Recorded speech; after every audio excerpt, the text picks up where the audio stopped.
Hello, bonsoir tout le monde, bienvenue sur la météo du Bitcoin. Alors, on est le 26 du 11 à minuit 31 et le Bitcoin a changé de situation. Je vous rappelle que la chaîne est sponsorisée par BingX. Vous avez deux liens de parrainage dans la description. Donc on sera en début de retracement sain. On a le Bitcoin qui a frôlé les 100K et qui a tout de suite corrigé vers les 94-93K. Ici, c'est un retracement sain, donc qu'est-ce que ça veut dire par là? Ça veut dire que c'est un retracement qui était attendu, qui était prévisible. Donc à savoir qu'en long terme, on reste sur quelque chose de très bullish, quelque chose de très bon. Même si cette petite bougie rouge peut faire peur, en daily, pareil, ça reste plutôt bullish.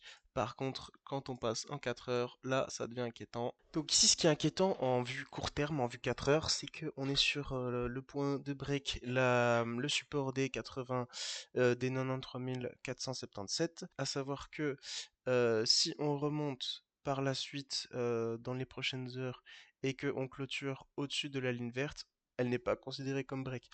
Mais que si on clôture cette bougie en dessous, on est considéré comme break.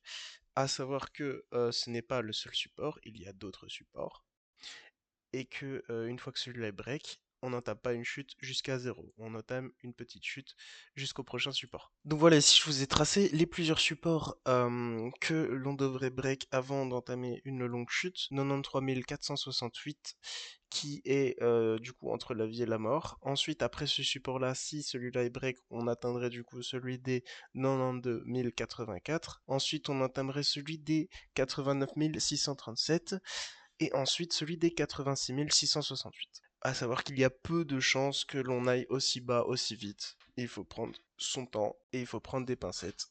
Donc à savoir que cette petite chute n'est pas encore extrêmement intéressante parce que il y a des niveaux bien plus bas à aller chercher. Donc ici la zone de recharge la plus intéressante serait entre les 75 000 et les 80 000.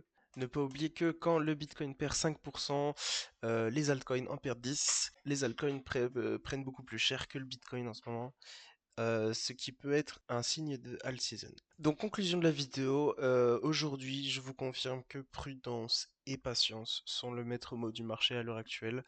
Étant donné que l'on entame une chute, on ne sait pas encore jusqu'à où elle va s'arrêter. On ne peut qu'attendre la clôture des bougies. Une fois que on a atteint la zone 80 000 qui est possiblement atteignable, on pourrait peut-être envisager de recharger et d'investir. N'hésitez pas à lâcher un gros like, un gros pouce bleu et vous abonner. Bonne soirée.